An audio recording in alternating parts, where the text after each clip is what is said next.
ओम शांति सत श्री अकाल जी। मैं अमरजीत कौर दुआ बैंकॉक थाईलैंड तो आप जी ਦੇ ਨਾਲ ਇੱਕ ਓਂਕਾਰ ਇੱਕ ਪਰਮਾਤਮਾ ਇਸ ਕਾਰਜ ਵਿੱਚ ਜਪਜੀ ਸਾਹਿਬ ਦੀ ਖੋਜ ਕਰ ਰਹੇ ਹਾਂ, ਵਿਚਾਰ ਕਰ ਰਹੇ ਹਾਂ, ਸਿਮਰਨ ਕਰ ਰਹੇ ਹਾਂ, ਸੁਣਨ ਮਨਨ ਤੇ ਪੰਚ ਵਿੱਚ ਆਉਣ ਦੀ ਅਸੀਂ ਸਮਝ ਰਹੇ ਹਾਂ ਤਰੀਕਾ ਤੇ ਆਪਾਂ ਅਕਾਲ ਪੁਰਖ ਨੂੰ ਉਸ ਦੀ ਆਪਣੀ ਰੂਹਾਨੀ ਯਾਤਰਾ ਨੂੰ ਸਮਝ ਰਹੇ ਹਾਂ ਤੇ ਉਸ 'ਤੇ ਟੁਰ ਰਹੇ ਹਾਂ। ਇਹ 21ਵੀਂ ਪੌੜੀ ਤੋਂ ਲੈ ਕੇ 26ਵੀਂ ਪੌੜੀ 21 ਤੋਂ ਲੈ ਕੇ 26 ਤੱਕ ਪੌੜੀਆਂ ਨੇ ਉਸ ਦੀ ਬੇਹੱਦ ਬੇਅੰਤ ਵਡਿਆਈ ਦੀ ਉਸ ਦੀ ਸੀਮਾ ਇਹ ਉਸ ਦੀ ਵਿਚਾਰ ਹੋ ਰਹੀ ਹੈ। ਕੁਦਰਤ ਦੀ ਕਿੰਨੀ ਵੱਡੀ ਹੈ ਉਹ ਅਤੇ ਕੀ ਨੇ ਉਸ ਦੀ ਅੰਤ ਅਸੀਂ ਪਾ ਨਹੀਂ ਸਕਦੇ। ਅਤੇ ਅੱਜ ਅਸੀਂ ਅੰਤ ਦੇ ਪੌੜੀ 'ਤੇ ਪੌੜੀ ਨੰਬਰ 24 ਜੋ ਆਪਾਂ ਰਲ ਮਿਲ ਕੇ ਸਮਝਾਂਗੇ। ਅੰਤ ਨ ਸਿਫਤੀ ਕਹਿਨ ਨ ਅੰਤ ਨ ਕਰਨਾ ਦੇਨ ਨ ਅੰਤ ਨ ਵੇਖਣ ਸੁਣਨ ਨ ਅੰਤ ਨ ਜਾਪੈ ਕਿਆ ਮਨਮੰਤ। There is no end to praising him. There is no end to the counting of all the attributes in him. There is no end to the blessings bestowed by him. These eyes can see and hear not the limit of his creation and him. There is no end to his mind's motive, for none can ever know him. ਇੱਥੇ ਸੁਣ ਕੇ ਅੰਤ ਨ ਸਿਫਤੀ ਕਹਿਨ ਨ ਅੰਤ ਉਸਦੀ ਸਿਫਤ ਦੀ ਕੋਈ ਅੰਤ ਹੀ ਨਹੀਂ ਹੈ ਕਿਉਂਕਿ ਉਹ ਸਿਫਤ ਯੋਗ ਹੀ ਨੇ। ਮਤਲਬ ਅਸੀਂ ਜਿੰਨਾ ਮਰਜ਼ੀ ਉਸ ਦੀ ਸਿਫਤ ਕਰੀਏ ਬੇਹੱਦ ਬੇਅੰਤ ਕਰਦੇ ਜਾਏ ਤਾਂ ਵੀ ਖਤਮ ਨਹੀਂ ਹੋ ਸਕਦੀ। ਅੰਤ ਹੀ ਨਹੀਂ ਹੈ ਉਸ ਦੀ ਸਿਫਤ ਕਰਨ ਦਾ। ਅੰਤ ਨ ਕਰਨਾ ਦੇਨ ਨ ਅੰਤ ਉਸਦੀ ਦਾਤ ਉਸਦੀ ਕਰਨੀ ਉਹ ਵੀ ਬੇਹੱਦ ਹੈ। ਉਸਦੀ ਕਿਰਪਾ ਉਸਦੀ ਐਟਰੀਬਿਊਟਸ ਅਸੀਂ ਅੰਤ ਨਹੀਂ ਪਾ ਸਕਦੇ, ਸੀਮਾ ਨਹੀਂ ਪਾ ਸਕਦੇ। ਅੰਤ ਨਾ ਵੇਖਣ ਸੁਣਨ ਨਾ ਅੰਤ ਅਸੀਂ ਜਿੰਨੇ ਮਰਜ਼ੀ ਅੱਖਾਂ ਨਾਲ ਉਸਦੀ ਬੇਹੱਦ ਕੁਦਰਤ ਨੂੰ ਵੇਖਿਆ ਹੈ ਤਾਂ ਵੀ ਉਹ ਸੀਮਾ ਹੀ ਨਹੀਂ ਹੈ। ਅੰਤ ਨਾ ਵੇਖਣ ਸੁਣਨ ਨਾ ਅੰਤ ਸੁਣੀਏ ਜਿੰਨਾ ਮਰਜ਼ੀ ਅਸੀਂ ਕੰਨ ਨਾਲ ਉਸਦੀ ਰਸ ਉਸਦੀ ਕੀਰਤਨ ਉਸਦੀ ਸਿਫਤ ਸੁਣੀਏ ਉਹ ਵੀ ਅੰਤ ਨਹੀਂ ਪਾ ਸਕਦੇ। ਜਿੰਨਾ ਮਰਜ਼ੀ ਅਸੀਂ ਕਰੀਏ ਓਨਾ ਹੀ ਘੱਟ ਹੈ। ਅੰਤ ਜਾਪੈ ਕਿਆ ਮਨਮੰਤ ਅਸੀਂ ਉਸ ਨੂੰ ਨਹੀਂ ਜਾਣਦੇ ਕਿ ਉਸ ਦੇ ਮਨ ਵਿੱਚ ਕੀ ਹੈ, ਉਹ ਕਿਉਂ ਕੀ ਕਰ ਰਿਹਾ ਹੈ। ਅਸੀਂ ਉਸ ਨੂੰ ਨਹੀਂ ਜਾਣ ਸਕਦੇ, ਉਸ ਦੇ ਅੰਤ ਨਹੀਂ ਪਾ ਸਕਦੇ। ਉਹ ਕਰੀ ਜਾ ਰਿਹਾ ਅਤੇ ਆਪਾਂ ਕਰਨ ਕਰਾਵਨ ਹਾਰ ਅਤੇ ਅਸੀਂ ਕਰੀ ਜਾ ਰਹੇ ਹਾਂ ਉਸ ਦੇ ਮਗਰ ਮਤਲਬ ਅਸੀਂ ਫਲੋ ਕਰ ਰਹੇ ਹਾਂ। ਉਹ ਕਰਨ ਕਰਾਵਨ ਹਾਰ ਹੈ। ਆਪਾਂ ਇੱਥੇ ਉਸ ਨੂੰ ਇਸ ਤਰ੍ਹਾਂ ਸਮਝਣਾ ਕਿ ਅਸੀਂ ਉਸ ਦੀ ਅੰਤ ਨੂੰ ਪਾ ਹੀ ਨਹੀਂ ਸਕਦੇ। ਅੰਤ ਨ ਜਾਪੈ ਕੀਤਾ ਆਕਾਰ ਅੰਤ ਨ ਜਾਪੈ ਪਾਰਾਵਾਰ ਅੰਤ ਕਾਰਨ ਕੀਤੇ ਬਿਲਾਏ ਤਾਂ ਕਿ ਅੰਤ ਨ ਪਾਏ ਜਾਏ। There is no limit to the worlds he has created and tends. There is no boundary known to where it begins and where it ends. ਅੰਤ ਨ ਜਾਪੇ ਕੀਤਾ ਆਕਾਰ ਉਸਦੀ ਆਕਾਰ ਨੂੰ ਇਸ ਦੁਨੀਆ ਨੂੰ ਆਪਾਂ ਨਹੀਂ ਜਾਣ ਸਕਦੇ, ਉਸਦੀ ਕੀਤਾ ਨੂੰ ਅਸੀਂ ਨਹੀਂ ਪਹਿਚਾਣ ਸਕਦੇ। ਅੰਤ ਨ ਜਾਪੇ ਪਾਰਾਵਾਰ ਕਿੱਥੋਂ ਸ਼ੁਰੂ ਹੋਈ ਹੈ ਕਿੱਥੋਂ ਅੰਤ ਉਸਦੀ ਬਾਉਂਡਰੀ ਕੀ ਹੈ ਉਸਦੀ ਸੀਮਾएं ਕੀ ਹੈ ਅਸੀਂ ਨਹੀਂ ਜਾਣ ਸਕਦੇ। ਅੰਤ ਕਾਰਨ ਕੀਤੇ ਬਿਲਾਏ ਤਾਂ ਕਿ ਅੰਤ ਨ ਪਾਏ ਜਾਏ। Many yearn and seek to know the extent of him and his bounds, but that's not possible, for his limits can never be found. ਅਤੇ ਕਈ ਮਤਲਬ ਸਮਝਦੇ ਨੇ ਕਿ ਅਸੀਂ ਰੱਬ ਦੀ ਸੀਮਾ ਨੂੰ ਪਾ ਸਕਾਂਗੇ ਅਤੇ ਉਹ ਰੈਸਲੈਸ ਹੋ ਜਾਂਦੇ। ਅੰਤ ਕਾਰਨ ਕੀਤੇ ਬਿਲਾਏ ਮਤਲਬ ਉਹ ਢੂੰਡਦੇ ਨੇ ਲੱਭਦੇ ਨੇ ਕਾਰਨ ਪਰ ਉਹ ਕਦੀ ਵੀ ਨਹੀਂ ਸਮਝ ਪਾਉਣਗੇ ਅਤੇ ਉਹ ਰੈਸਲੈਸ ਹੀ ਰਹਿ ਜਾਂਦੇ ਨੇ। ਅੰਤ ਤਾਂ ਕਿ ਅੰਤ ਨ ਪਾਏ ਜਾਏ ਫਿਰ ਵੀ ਉਸਦੀ ਅੰਤ ਨੂੰ ਅਸੀਂ ਉਹ ਨਹੀਂ ਪਾ ਸਕਣਗੇ। ਅਗਲੇ ਪੰਕਤੀ ਨੂੰ ਪੜ੍ਹਾਂਗੇ। ਇਹ ਅੰਤ ਨ ਜਾਣੇ ਕੋਏ ਬਹੁਤਾ ਕਹੀਏ ਬਹੁਤਾ ਹੋਏ ਵੱਡਾ ਸਾਹਿਬ ਉੱਚਾ ਥਾਓ ਉੱਚੇ ਉੱਪਰ ਉੱਚਾ ਨਾਓ। ਇਹ ਵਡ ਉੱਚਾ ਹੋਵੇ ਕੋਈ, ਤਿਸ ਉੱਚੇ ਕੋ ਜਾਣੇ ਸੋਏ। ਜੇ ਵਡ ਆਪ ਜਾਣੇ ਆਪ, ਨਾਨਕ ਨਦਰੀ ਕਰਮੀ ਦਾਤ। ਉਸ ਦੀ ਇੰਗਲਿਸ਼ ਟਰਾਂਸਲੇਸ਼ਨ ਨੂੰ ਆਪਾਂ ਰਲ ਕੇ ਪੜ੍ਹਾਂਗੇ। None can ever be able to draw conclusions to his facets. The more one describes, the more one realizes there are so many other undefined aspects. मतलब कि उसके अलग अलग नज़ारे, उसके अलग अलग ਅਸੀਂ ਮਤਲਬ ਫੈਸਟਸ ਨਹੀਂ ਜਾਣ ਸਕਦੇ, ਕੰਕਲੂਜਨਸ ਨਹੀਂ ਡਰਾ ਕਰ ਸਕਦੇ। ਇਹ ਅੰਤ ਨਾ ਜਾਣੇ ਕੋਈ, ਉਸਦੀ ਅੰਤ ਨੂੰ ਵੀ ਅਸੀਂ ਅੰਤ ਨਹੀਂ ਪਾ ਸਕਦੇ। ਬਹੁਤਾ ਕਹੀਏ ਬਹੁਤਾ ਹੋਏ, ਜਿੰਨਾ ਮਰਜ਼ੀ ਕੋਈ ਕਹੇ, ਕੋਈ ਡਿਸਕਰਾਈਬ ਕਰੇ, ਜਿੰਨਾ ਮਰਜ਼ੀ ਕੋਈ ਬੋਲੇ, ਉਹ ਫਿਰ ਸਮਝਦਾ ਕਿ ਬਹੁਤਾ ਹੋਏ ਕਿ ਘੱਟ ਹੀ ਹੈ, ਮਤਲਬ ਉਸ ਤੋਂ ਵੀ ਵੱਧ ਕੇ ਹੋਰ ਹੈਗਾ। Great is the Master Almighty and great his seat and higher than high is his name. ਕਿਉਂ? ਕਿਉਂਕਿ ਵੱਡਾ ਸਾਹਿਬ ਉੱਚਾ ਥਾਂ, ਉਹ ਵੱਡਾ ਸਾਹਿਬ ਹੈ, ਉਸਦੀ ਥਾਂ ਉੱਚਾ ਹੈ, ਉੱਪਰ ਹੈ। ਉੱਚੇ ਉੱਪਰ ਉੱਚਾ ਨਾਂ, ਉੱਚਾ ਤੋਂ ਵੀ ਉੱਪਰ ਉੱਚਾ ਉਸਦੀ ਨਾਂ ਹੈਗਾ ਕਿ ਉਹ ਇੰਨੇ ਵੱਡੇ ਨੇ, ਇੰਨੀ ਉਸਦੀ ਉੱਚਾਈ ਹੈ ਕਿ ਅਸੀਂ ਉਸਦੀ ਉੱਚਾਈ ਨੂੰ ਸਮਝ ਹੀ ਨਹੀਂ ਸਕਦੇ। ਵੱਡਾ ਸਾਹਿਬ ਉੱਚਾ ਥਾਂ, ਉੱਚੇ ਉੱਪਰ ਉੱਚਾ ਨਾਂ, ਉਸਦੀ ਨਾਮ, ਉਸਦੀ ਦਾਤ, ਉਸਦੀ ਕਿਰਪਾ ਇਤਨੀ ਉੱਚਾ ਹੈ। ਅਸੀਂ ਇਸ ਨੂੰ ਸਮਝਣਾ ਪਏਗਾ ਆਪਣੀ ਜ਼ਿੰਦਗੀ ਵਿੱਚ, ਤਾਂ ਆਪਾਂ ਸਮਝਾਂਗੇ। ਅਸੀਂ ਕਹਿੰਦੇ ਹਾਂ ਰੱਬ ਬਹੁਤ ਵੱਡਾ ਹੈ, ਰੱਬ ਸਭ ਕੁਛ ਹੈ, ਪਰ ਇੱਕ ਮਿੰਟ ਵਾਸਤੇ ਕਈ ਵਾਰੀ ਸਾਨੂੰ ਰੁਕ ਕੇ ਕੁਦਰਤ ਨੂੰ ਵੇਖਣਾ ਪਏਗਾ। ਮੈਨੂੰ ਬਹੁਤ ਪਸੰਦ ਹੈ, ਆਪਣੇ ਘਰ ਵਿੱਚ ਮੈਂ ਗਲੋਬ ਰੱਖਿਆ। ਉਹ ਗਲੋਬ ਨੂੰ ਜਦੋਂ ਮੈਂ ਵੇਖਦੀ ਹਾਂ, ਮੈਨੂੰ ਫੀਲਿੰਗ ਆ ਜਾਂਦੀ ਕਿ ਕਿੰਨੀ ਵੱਡੀ ਦੁਨੀਆ, ਮੈਂ ਕਿੰਨੀ ਕੁ ਛੋਟੀ ਹਾਂ, ਅਤੇ ਇਹ ਸਮੁੰਦਰ ਕਿੰਨਾ ਵੱਡਾ ਹੈ, ਅਤੇ ਦੇਸ਼ ਕਿੰਨੇ ਵੱਡੇ ਵੱਡੇ ਨੇ, ਕਿੰਨੇ ਲੋਕ ਨੇ ਦੁਨੀਆ ਵਿੱਚ, ਉਸਦੀ ਸੀਮਾ ਕਿੰਨੀ ਹੈ। ਇਹ ਤਾਂ ਇੱਕ ਅਰਥ ਹੈ, ਹੋਰ ਕਿੰਨੇ ਦੁਨੀਆ ਵਿੱਚ ਸਿਤਾਰੇ ਨੇ, ਧਰਤੀ ਨੇ, ਜਿਹੜਾ ਕਿ ਅਸੀਂ ਉਸ 'ਤੇ ਗਏ ਹੀ ਨਹੀਂ। ਕਿੰਨੇ ਸਨ ਨੇ, ਕਿੰਨੇ ਮੂਨ ਨੇ, ਕਿੰਨੇ ਸਿਤਾਰੇ ਨੇ, ਉਹ ਤਾਂ ਗੱਲ ਹੀ ਛੱਡੋ। ਆ ਸਾਡਾ ਧਰਤੀ ਕਿੰਨੀ ਵੱਡੀ ਹੈ, ਮੈਂ ਕੌਣ ਇਸ ਦੇ ਵਿੱਚ। ਇਸ ਤਰ੍ਹਾਂ ਅਸੀਂ ਉਸ ਦੀ ਕੁਦਰਤ ਨੂੰ ਸਮਝਾਂਗੇ, ਫਿਰ ਅਸੀਂ ਕੋਸ਼ਿਸ਼ ਕਰਾਂਗੇ ਉਸ ਨੂੰ ਪਾਉਣ ਦੀ, ਜੋ ਇੰਨੀ ਉੱਚੀ ਹੈ, ਇੰਨੀ ਉਸ ਦੀ ਦਾਤ ਹੈ, ਇੰਨੀ ਉਹ ਬੇਹੱਦ ਬੇਅੰਤ ਹੈ। ਫਿਰ ਆਪਾਂ ਕੋਸ਼ਿਸ਼ ਕਰਾਂਗੇ ਉਸ ਨੂੰ ਸਮਝਣ ਦੀ ਅਤੇ ਉਸ ਦੀ ਦਾਤ ਨੂੰ ਪਾਉਣ ਦੀ, ਅਤੇ ਉਸ ਦੇ ਨਾਲ ਲਿਵ ਲਗਾਉਣ ਦੀ, ਉਸ ਦੀ ਕੁਦਰਤ ਨੂੰ ਵੇਖ ਕੇ, ਉਸਦੀ ਵਡਿਆਈ ਨੂੰ ਸਮਝਦਿਆਂ। ਇਹ ਵਡ ਉੱਚਾ ਹੋਵੇ ਕੋਈ, ਤਿਸ ਉੱਚਾ ਕਉ ਜਾਣੇ ਸੋਏ। ਜੇ ਵਡ ਆਪ ਜਾਣੇ ਆਪ, ਨਾਨਕ ਨਦਰੀ ਕਰਮੀ ਦਾਤ।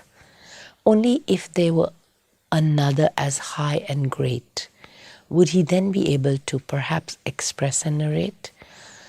ਜੇ ਕੋਈ ਹੋਏ ਉਸ ਤੋਂ ਵੱਡੀ, ਉਸ ਤੋਂ ਉੱਚੀ, ਫਿਰ ਥੋੜ੍ਹਾ ਉਹ ਗੱਲ ਕਰ ਪਾਉਣਗੇ ਨਾ ਉਸ ਦੇ ਬਾਰੇ, ਪਰ ਇਸ ਤਰ੍ਹਾਂ ਹੈ ਨਹੀਂ, ਅਤੇ ਉਸ ਤੋਂ ਉੱਚੀ ਹੈ ਹੀ ਨਹੀਂ ਕੋਈ, ਅਤੇ ਉਸ ਦੇ ਬਾਰੇ ਗੱਲ ਕਿਵੇਂ ਕਰਾਂਗੇ। How monumental you are, only you know yourself. Hey Nanak, every grace received is only with your consent, as you bestow.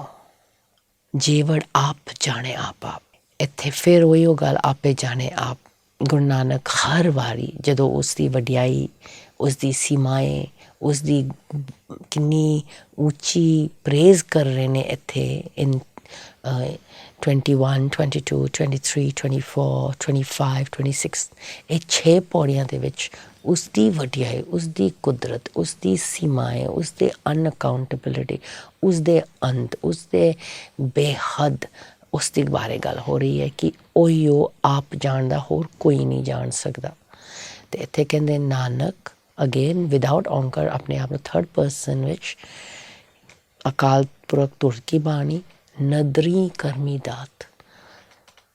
ਉਸ ਦੀ ਨਦਰ ਨਾਲ ਅਸੀਂ ਜੇ ਉਸਦੀ ਨਦਰ ਪਾ ਲਈਏ, ਅਸੀਂ ਜੇ ਉਸਦੀ ਕੰਸੈਂਟ ਅਤੇ ਉਸਦੀ ਕਿਰਪਾ ਪਾ ਲਾਂਗੇ, ਉਸਦੇ ਨਦਰੀ ਪਾ ਲਾਂਗੇ, ਫਿਰ ਕਰਮੀ ਦਾਤ, ਫਿਰ ਸਾਡੇ ਕਰਮ ਵਧੀਆ ਹੋਣਗੇ। ਫਿਰ ਆਪਾਂ ਕਹਿ ਸਕਾਂਗੇ ਕਿ ਅਸੀਂ ਜੋ ਉਹ ਚਾਹੁੰਦੇ ਉਹ ਅਸੀਂ ਕਰ ਰਹੇ ਹਾਂ।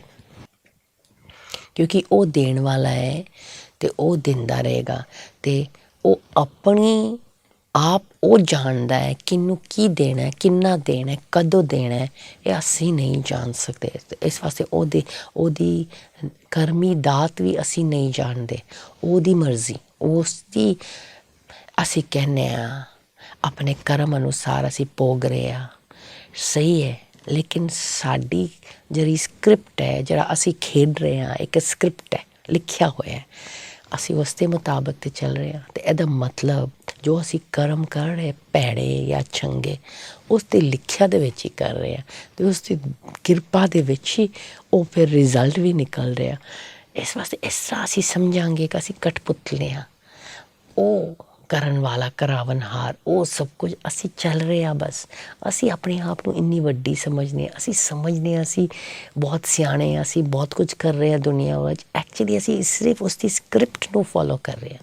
ਜੇ ਤੁਸੀਂ ਬਹੁਤ ਵੱਡਾ ਬਿਜ਼ਨਸ ਚਲਾ ਰਹੇ ਹੋ, ਤੁਹਾਡੀ ਬਹੁਤ ਸ਼ਾਨ ਹੈ, ਬਹੁਤ ਮਾਣ ਹੈ, ਅਤੇ ਜਾਂ ਘਰ ਵਿੱਚ ਤੁਸੀਂ ਬਹੁਤ ਸੋਹਣੇ ਤਰੀਕੇ ਨਾਲ ਰਹਿ ਰਹੇ ਹੋ, ਵੱਡੇ ਸੋਹਣੇ ਕੱਪੜੇ ਪਾਏ ਹੋ, ਅੱਛੇ ਗਹਿਣੇ ਹੈ, ਜਾਂ ਤੁਸੀਂ ਗਰੀਬ ਹੋ, ਤੁਹਾਡੇ ਕੋਲ ਕੁਛ ਵੀ ਨਹੀਂ ਹੈ ਅਤੇ ਤੁਸੀਂ ਰੋ ਪਿੱਟ ਰਹੇ ਹੋ, ਮੰਗਤੇ ਹੋ, ਫਿਰ ਵੀ ਇਹ ਸਾਰਾ ਕੁਝ ਡਰਾਮਾ ਹੈ। ਕਿਸੇ ਨੂੰ ਅਲੱਗ ਅਲੱਗ ਰੋਲ ਮਿਲਿਆ ਹੈ ਅਤੇ ਸਾਰੇ ਸ਼ੁੱਧ ਆਤਮਾ ਹੈ ਉਸ ਅਕਾਲ ਪੁਰਖ ਦੇ। ਬਸ ਅਸੀਂ ਉਸ ਦੀ ਖੇਡ ਖੇਡ ਰਹੇ ਹੈ। ਜੇ ਵਰਡ ਆਪ ਜਾਣੇ ਆਪ ਉਹੀਓ ਜਾਣਦਾ ਹੈ ਕਿ ਉਹ ਕਿਉਂ ਇਸ ਤਰ੍ਹਾਂ ਕਰ ਰਿਹਾ, ਅਸੀਂ ਕਿਉਂ ਖੇਡ ਰਹੇ ਹਾਂ ਇਸ ਤਰ੍ਹਾਂ। ਅਤੇ ਅਸੀਂ ਆਏ ਹਾਂ ਬਸ ਖੇਡ ਖੇਡ ਕੇ ਜਾਣਾ ਹੈ। ਅਤੇ ਉਸ ਖੇਡ ਦੇ ਵਿੱਚ ਉਸਨੂੰ ਯਾਦ ਕਰਨਾ, ਉਸਨੂੰ ਯਾਦ ਕਰਨਾ ਮਤਲਬ ਅਸੀਂ ਇਸ ਆਪਣੇ ਮਨ ਦੀ ਅਵਸਥਾ ਨੂੰ ਅਸੀਂ ਠੀਕ ਕਰ ਸਕਦੇ। ਖੇਡ ਤਾਂ ਆਪਾਂ ਖੇਡਣਾ, ਪਰ ਖੁਸ਼ੀ ਨਾਲ ਖੇਡਣਾ ਜਾਂ ਦੁਖੀ ਹੋ ਕੇ ਖੇਡਣਾ, ਇਹ ਸਾਡੇ 'ਤੇ ਡਿਪੈਂਡ ਹੈ। ਉਹ ਮਤਲਬ ਜੋ ਡੈਸਟਨੀ ਹੈ, ਜੋ ਲਿਖਿਆ ਹੈ, ਉਹਦੇ ਮੁਤਾਬਿਕ ਆਪਾਂ ਚੱਲਣਾ। ਜੇ ਲਿਖਿਆ ਹੈ ਕਿ ਮੈਂ ਡਿੱਗਾਂਗੀ ਅਤੇ ਮੇਰੇ ਬੈਕ ਪ੍ਰੋਬਲਮ ਹੋਏਗਾ, ਉਹ ਤਾਂ ਹੋਏਗਾ ਕਰਮ ਅਨੁਸਾਰ। ਪਰ ਉਸ ਦੀ ਸਹਿਣ ਦੀ ਸ਼ਕਤੀ, ਮੇਰੇ ਮਨ ਡੋਲੇਗੀ ਕਿ ਨਹੀਂ, ਮੈਂ ਕਿੰਨਾ ਕੁ ਦੁਖੀ ਹੋਵਾਂਗੀ। ਜਿਵੇਂ ਦਾਦੀ ਗੁਲਜ਼ਾਰ ਸਨ, ਜਦੋਂ ਡਿੱਗੇ ਅਤੇ ਉਹਨਾਂ ਦਾ ਬੈਕ ਦਾ ਪ੍ਰੋਬਲਮ 3 ਮਹੀਨੇ ਲੇਟੇ ਰਹੇ ਨੇ, ਥੋੜ੍ਹੇ ਚਿਰਾਂ ਦੀ ਗੱਲ ਹੈ, ਮਤਲਬ ਕਈ ਸਾਲ, 3-4 ਸਾਲ ਸ਼ਾਇਦ। ਮੈਂ ਹੈਰਾਨ ਹੋ ਗਈ, ਉਹਨੇ ਕਿੰਨਾ ਮੁਸਕਰਾਉਂਦੇ ਸਨ, ਉਹਨਾਂ ਨੂੰ ਜ਼ਰਾ ਵੀ ਨਹੀਂ ਲੱਗਿਆ ਕਿ ਕਿਉਂ ਮੈਂ ਡਿੱਗਿਆ। ਇੰਨਾ ਮਹਾਂਪੁਰਖ ਨੇ, ਇੰਨੀ ਬ੍ਰਹਮ ਗਿਆਨੀ ਨੇ ਅੱਜ ਦੀ ਦੁਨੀਆ ਵਿੱਚ, ਉਹਨਾਂ ਵਰਗਾ ਤਾਂ ਸ਼ਾਇਦ ਕੋਈ ਹੈ ਹੀ ਨਹੀਂ। ਉਹ ਜਦ ਫਿਰ ਵੀ ਉਹ ਡਿੱਗੇ ਨੇ, ਫਿਰ ਵੀ ਉਹਨਾਂ ਨੂੰ ਆਪਣੇ ਕਰਮ ਭੁਗਤਣਾ ਪਿਆ, ਪਿਛਲੇ ਜਨਮਾਂ ਦਾ ਕਰਮ ਸ਼ਾਇਦ, ਕੁਛ ਸਾਨੂੰ ਕੀ ਪਤਾ। ਜੇ ਵੜ ਆਪ ਜਾਣੇ ਆਪ ਨਾਨਕ ਨਦਰੀ ਕਰਮੀ ਦਾਤ, ਉਸ ਦੀ ਮਰਜ਼ੀ ਕੀ ਹੋ ਰਿਹਾ। ਪਰ ਉਹਨਾਂ ਨੇ ਇਹ ਗੱਲ ਨੂੰ ਫੜ ਲਿਆ, ਕਬੂਲ ਕੀਤਾ, ਤੇਰਾ ਪਾਣਾ ਮਿੱਠਾ ਲਾਗੇ। ਉਹਨਾਂ ਦੇ ਚਿਹਰੇ 'ਤੇ ਕੋਈ ਦੋਸ਼ ਨਹੀਂ, ਅਕਾਲ ਪੁਰਖ ਨਾਲ ਕੋਈ ਨਾਰਾਜ਼ਗੀ ਨਹੀਂ। ਆਪਣੇ ਮਸਤ ਵਿੱਚ ਜੋ ਹੋ ਰਿਹਾ ਹੋ ਰਹੀ ਹੈ। ਡਾਕਟਰਸ ਵੀ ਹੈਰਾਨ, ਸਭ ਉਹਨੇ ਦੇ ਦੁਆਲੇ ਸਭ ਹੈਰਾਨ ਕਿ ਇੰਨਾ ਵੀ ਕੋਈ ਸਹਿਣ ਕਰ ਸਕਦਾ। ਸਹਿਣ ਦੀ ਗੱਲ ਵੀ ਨਹੀਂ, ਜਿਵੇਂ ਕਿ ਪਿਆਰ ਨਾਲ ਸਮਝ ਕੇ ਜੀ ਰਹੇ ਸਨ। ਅਸੀਂ ਵੀ ਇਸ ਤਰ੍ਹਾਂ ਪਿਆਰ ਨਾਲ ਸਮਝਣਾ ਕਿ ਜੋ ਲਿਖਿਆ ਉਹਦੇ 'ਤੇ ਆਪਾਂ ਚੱਲ ਰਹੇ ਹਾਂ। ਅਤੇ ਜੇ ਵਰਡ ਆਪ ਜਾਣੇ ਆਪ ਉਹੀਓ ਜਾਣਦੇ ਆਪਣੇ ਆਪ ਨੂੰ, ਅਤੇ ਉਹੀਓ ਸਾਡੇ ਕੋਲ ਕਰਾ ਰਿਹਾ ਸਾਨੂੰ ਨਦਰ, ਜਾਂ ਜੋ ਉਹ ਸਾਨੂੰ ਦੇਣਾ ਚਾਹੁੰਦੇ ਆ। Every grace received is only with your consent. ਤੇਰੇ ਕੰਸੈਂਟ ਤੋਂ ਬਿਨਾਂ, ਤੇਰੀ ਕਿਰਪਾ ਤੋਂ ਬਿਨਾਂ ਮੈਂ ਉਸ ਨਦਰ ਨੂੰ ਵੀ ਨਹੀਂ ਪਾ ਸਕਦੀ ਹਾਂ, ਉਸ ਕਿਰਪਾ ਨੂੰ ਵੀ ਨਹੀਂ ਮੈਂ ਪਾ ਸਕਦੀ। ਗੁਰਪ੍ਰਸਾਦ ਅਸੀਂ ਕਹਿੰਦੇ ਹਾਂ, ਉਹ ਉਸ ਦੀ ਕਿਰਪਾ ਨੂੰ। ਮੈਨੂੰ 30 ਸਾਲ ਦੀ ਉਮਰ ਵਿੱਚ ਜਦੋਂ ਹੋਸ਼ ਆਈ ਪਰਮਾਰਥ ਦੇ ਰਾਹ 'ਤੇ ਚੱਲਣ ਦਾ, ਉਸ ਨੇ ਜਗਾਇਆ। ਅਚਾਨਕ ਕਿਵੇਂ ਮੈਂ ਜਾਗ ਗਈ, ਉਸ ਤੋਂ ਪਹਿਲਾਂ ਕਿਉਂ ਨਹੀਂ ਜਾਗਿਆ, ਉਸ ਤੋਂ ਬਾਅਦ ਕਿਉਂ ਨਹੀਂ ਜਾਗਿਆ। ਇਸ ਤਰ੍ਹਾਂ ਆਪਣੇ ਬੱਚਿਆਂ ਦਾ ਇੰਨਾ ਫਿਕਰ ਕਰਨ ਦੀ ਲੋੜ ਨਹੀਂ, ਕਿਉਂਕਿ ਇੱਕ ਦਿਨ ਸਾਰਿਆਂ ਨੇ ਆਪਣੇ ਆਪ ਆਪਣੇ ਕਰਮ ਅਨੁਸਾਰ ਜਾਗਣਗੇ। ਆਪਣਾ ਫਿਕਰ ਕਰੋ। ਜੇ ਤੁਸੀਂ ਇਹ ਸੁਣ ਰਹੇ ਹੋ ਅਤੇ ਤੁਸੀਂ ਇੱਥੇ ਪਹੁੰਚ ਚੁੱਕੇ ਹੋ, ਜਿਹੜਾ ਕਿ ਤੁਸੀਂ ਇਸ ਐਪੀਸੋਡਸ ਦੇ ਨਾਲ ਮਸਤ ਦੇ ਨਾਲ ਸੁਣ ਰਹੇ ਹੋ ਅਤੇ ਪਸੰਦ ਕਰ ਰਹੇ ਹੋ, ਅਤੇ ਤੁਹਾਨੂੰ ਸਮਝ ਆ ਰਹੀ ਅਕਾਲ ਪੁਰਖ ਦੀ ਗੱਲ, ਗੁਰੂ ਨਾਨਕ ਦੀ ਗੱਲ, ਫਿਰ ਤੁਸੀਂ ਜ਼ਰੂਰ ਵਕਤ ਆ ਗਿਆ ਜਾਗਣ ਦਾ।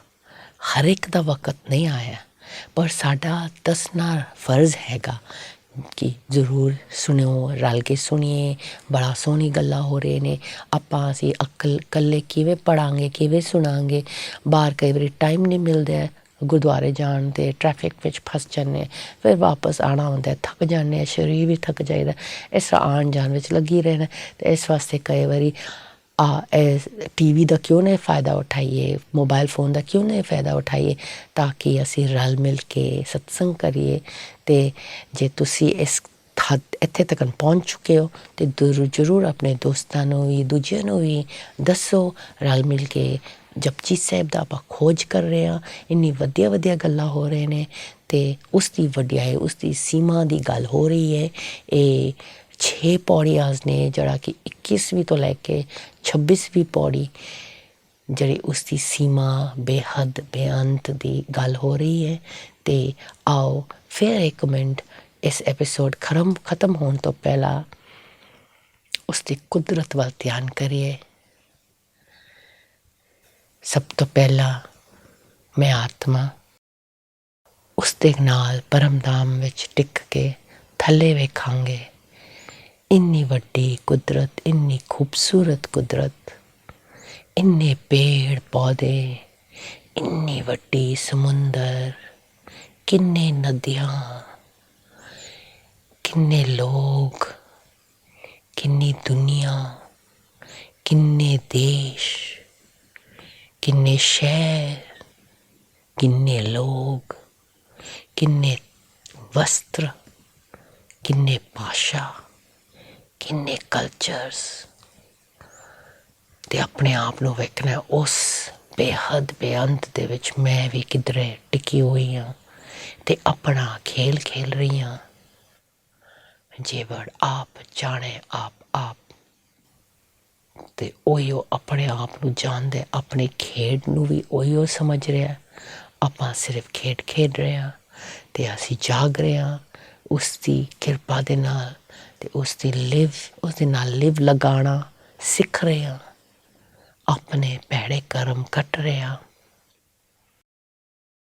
ਆਪਣੇ ਵਾਸਤੇ ਉਸ ਕੋਲੋਂ ਕਿਰਨੇ ਲੈਣੀ, ਤਾਂ ਕਿ ਉਸ ਦੀ ਰੱਬੀ ਗੁਣ ਮੇਰੇ ਵਿੱਚ ਜਲਦੀ ਜਲਦੀ ਆਉਣ। ਮੈਂ ਸ਼ਕਤੀਸ਼ਾਲੀ ਆਤਮਾ ਬਣਾ। ਸਿਰਫ ਉਸ ਦੀ ਕੁਦਰਤ ਦੀ ਸਿਫਤ ਕਰਨ ਵਾਸਤੇ ਨਹੀਂ, ਉਸ ਨੂੰ ਸਮਝਣ ਵਾਸਤੇ, ਉਸ ਦੀ ਸੀਮਾ ਨੂੰ ਸਮਝਣ ਵਾਸਤੇ ਕਿ ਬੇਹੱਦ ਬੇਅੰਤ ਹੈ, ਅਤੇ ਉਸ ਨੂੰ ਪਾਉਣ ਵਾਸਤੇ ਸੁਣਿਆ ਮੰਨਿਆ ਮਨ ਕੀਤਾ ਭਾਉ। ਪਿਆਰ ਦੇ ਵਿੱਚ ਉਸ ਦੀ ਗੱਲ ਨੂੰ ਸੁਣਨਾ, ਮੰਨਣਾ ਅਤੇ ਕੋਸ਼ਿਸ਼ ਕਰਨਾ ਕਿ ਉਸ ਦੀ ਪੰਚ ਦੇ ਵਿੱਚ ਆਈਏ। ਉਸ ਦੀ ਦਰਗਾਹ ਵਿੱਚ ਆਪਾਂ ਗੋਬਿੰਦ ਮਿਲਨ ਮਨਾਉਣੀ ਹੈ, ਜਿਵੇਂ ਹੁਣ ਮਨਾ ਰਹੇ ਹਾਂ। ਇਸ ਯੋਗ ਨੂੰ ਆਪਾਂ ਗੋਬਿੰਦ ਮਿਲਨ ਵੀ ਕਹਿ ਸਕਦੇ ਹਾਂ। ਉਸ ਦੀ ਦਰਗਾਹ ਪਰਮਧਾਮ ਵਿੱਚ ਜਦੋਂ ਅਸੀਂ ਉਸ ਨੂੰ ਮਿਲਦੇ ਹਾਂ, ਉਸ ਕੋਲੋਂ ਕਿਰਨੇ ਲੈ ਰਹੇ ਹਾਂ। ਸ਼ੁਕਰ ਸ਼ੁਕਰ ਸ਼ੁਕਰ ਆਪ ਜੀ ਦਾ, ਅਕਾਲ ਪੁਰਖ ਦਾ। ਰਲ ਕੇ ਆਪਾਂ ਸਿਮਰਨ ਵੀ ਕੀਤਾ ਅਤੇ ਇਸ 24th ਪੌੜੀ ਨੂੰ ਸਮਝਿਆ। ਘੜੀ ਵਹਿੰਦਿਆਂ ਆਪ ਜੀ ਕੋਲੋਂ ਮੈਂ ਸ਼ੁਕਰ ਕਰਨੀ ਹਾਂ। ਫਿਰ ਆਪਾਂ ਮਿਲਾਂਗੇ ਅਗਲੇ ਐਪੀਸੋਡਸ ਵਿੱਚ। ਏਕ ਓਂਕਾਰ, ਏਕ ਪਰਮਾਤਮਾ। ਸਤਿ ਸ੍ਰੀ ਅਕਾਲ। ਓਮ ਸ਼ਾਂਤੀ।